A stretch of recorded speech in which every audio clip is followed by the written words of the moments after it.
American mind, then just leave Dominicans the F alone. Because what I look like does not take away from my true identity, which is literally triracial, as many other people in the United States. But as I said in the video, United States deprived people of their true identity because of white supremacy. And you'll be the same person to see me as black, but then when you go home and see one full white parent, you'll be like, oh, she's not one of us. So while y'all still trying to get it together, a lot of us will just simply be Dominicans, aka triracials, Afro-Iberian Tainos. If you don't claim your mixture, first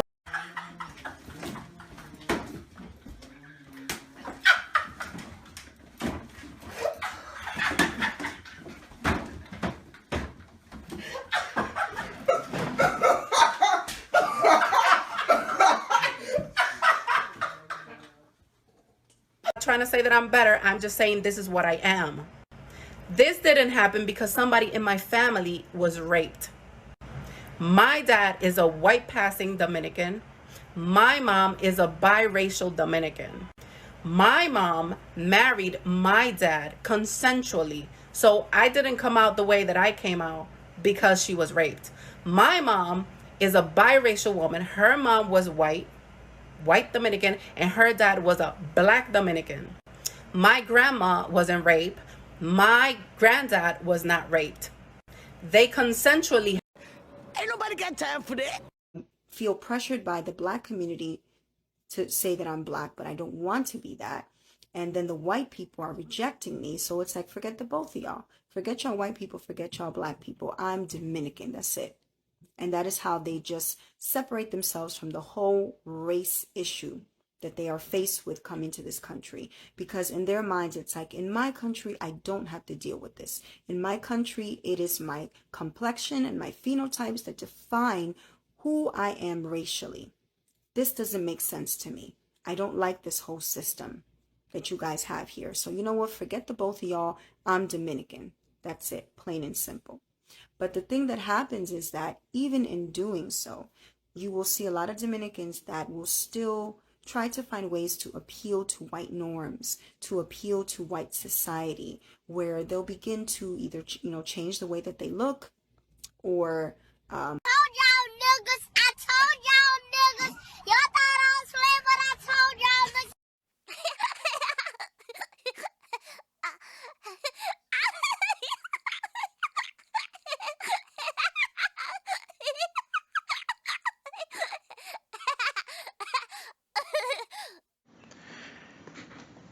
Race and ethnicity.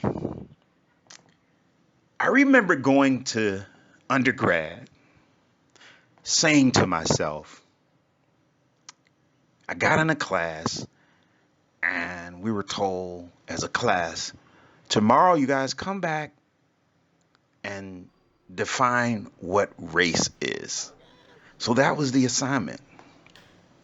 We all come back to the class, and in my mind, coming out of high school, I was thinking, there's a such thing as race. I mean, we got back the next day and she was saying to us, there's no such thing as a race. She told us to give our definitions.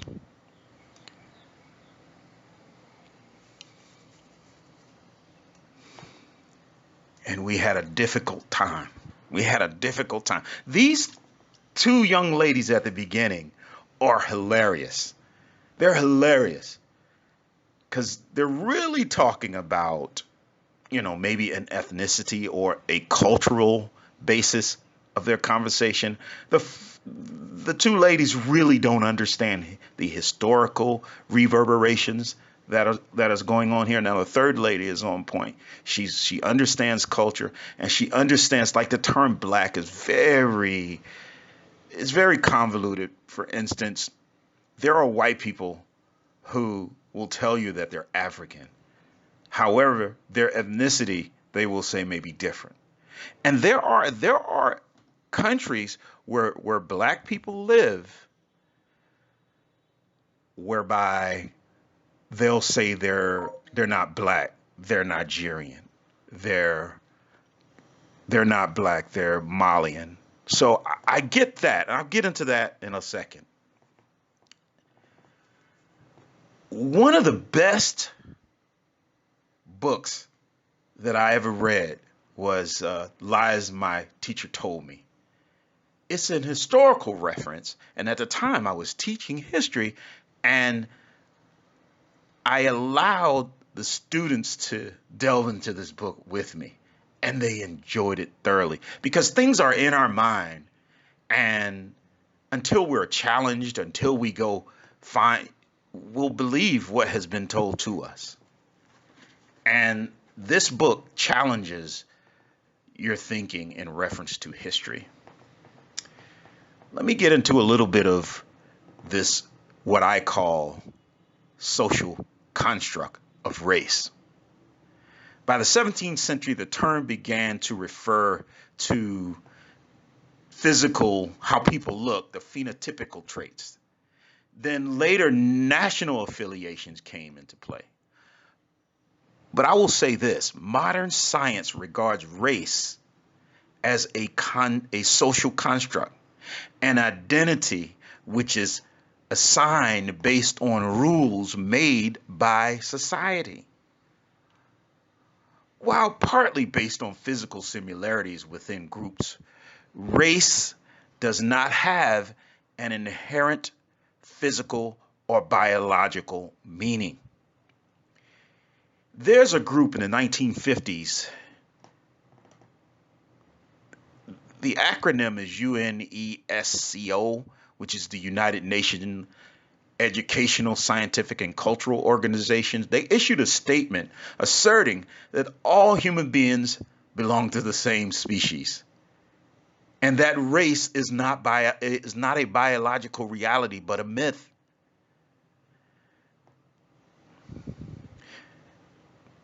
Since that time, many American anthropological associations and physical anthropologists and an enormous amount of modern scientific data has been gathered to justify this conclusion. Today, the vast majority of those involved in research on human variation would agree that biological races do not exist amongst humans. Among those who study the subject, who use and accept modern scientific techniques and logic, this scientific fact is as valid and true as the fact that the earth is round and revolves around the sun. Most educated people would accept the fact that the earth is not flat and revolves around the sun. However, it is much more difficult for them to accept modern science concerning human variation.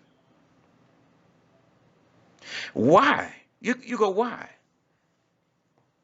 It seems that the belief in human races carry along with it the prejudice and hatred of racism. It is also embedded in our culture, and it's an integral part of our worldview for so long that many of us assume that this just has to be true.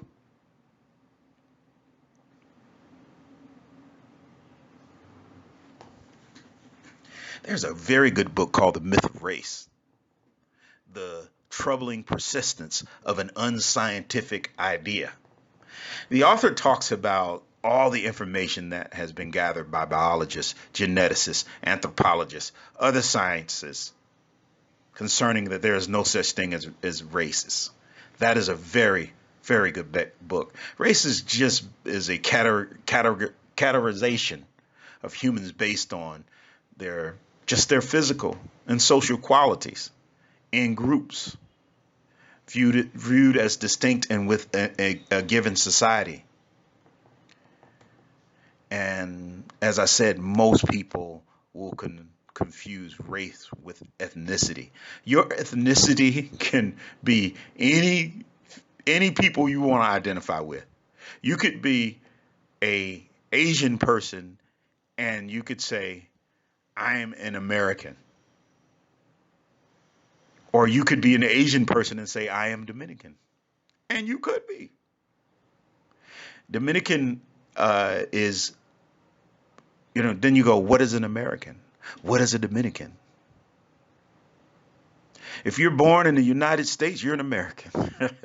It doesn't apply to race. And the same thing is true with the Dominican Republic.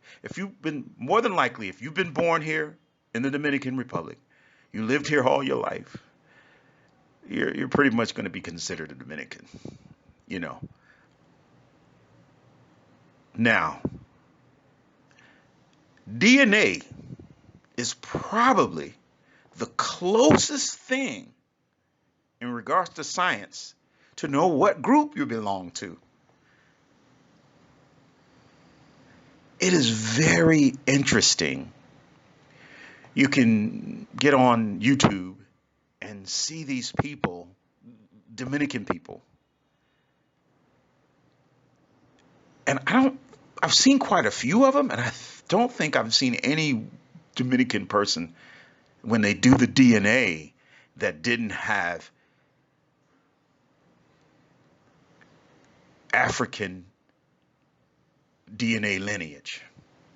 I mean, of course, there's others. I mean, you have people everywhere, and these women at the beginning of this video, they talk as if there's a group of people that is 100% of anything, and that is very few in the world. And certainly most African Americans, in reference to her definition, will go, I'm mixed. Everybody is. It is very interesting to have seen Morgan Freeman, Oprah Winfrey, Chris Rock, and others get on national TV and I'm Indian. My mother, a lot of black people do that. Boy, when they took them DNA tests, it was like, I forget exactly like the very little or no amount, but it was interesting to see their faces. And the same thing is true with Tainos. Now, with Dominicans, because they tend to say they have this large DNA blood of Tainos, which was a group of people in the Dominican Republic in which the Spanish wiped out. And it's super interesting when the girl at the beginning of this video begins to talk about, well, my people wasn't raped. That is hilarious. I mean, it really goes to show she knows nothing about her history. There's a lot of rape going on in the Dominican Republic. And when I say a lot. And Europeans, just as I said early in the video, Europeans and rape is inextricably tied and linked into Dominican society. If you really want to, everybody's great, not everybody, but pretty much you can say that happened to most people in the Americas and the Caribbean. So you go back far enough, you'll find that. So I say one of the best ways to measure a lineage is to look at the DNA. And you can look at a lot of Dominicans online or look at studies, and you can look at the Dominicans talk about their DNA, and by far, I don't think I've seen a video yet where a Dominican didn't have African DNA. But however, there was a study, one of the biggest studies done in Santo Domingo by the University of Pennsylvania in collaboration with a Dominican university, the Ibero-American University, and they came up with something that was very interesting. And when Dominicans tell me, oh, I don't have any African, I just point them to the studies. and let them take the information how they will. This one study said it was 49% African when they did DNA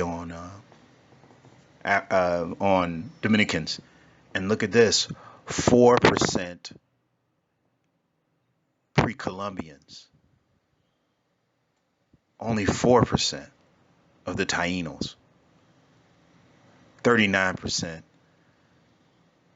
of European. There was also a study with the same dynamics by a guy named Jose de Jesus, and he had blood samples. This was in 1950. There's also a medical genetics and genomic medicine. They did a study and they came up with about 48% African. That was in 2016. Look, even though there is broad scientific agreement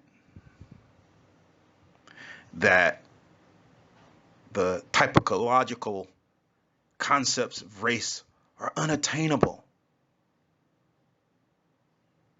Now, there are some scientists, in all due fairness, that conceptualize race in a widely different ways.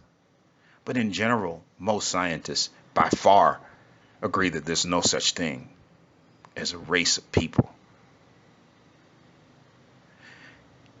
To suggest that there's a such thing as race is inherently naive and too simplistic.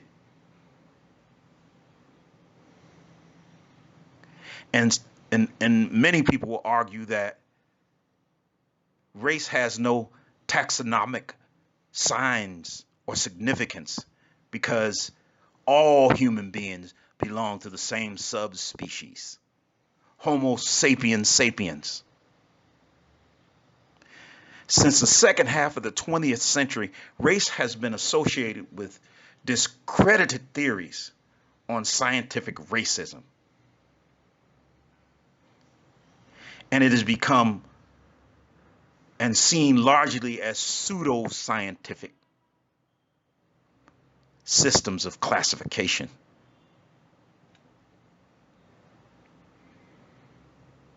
Although it is used in general context, race has often always been replaced by less ambiguous or loaded terms. Again, thank you for coming to the channel. I hope you enjoyed the video.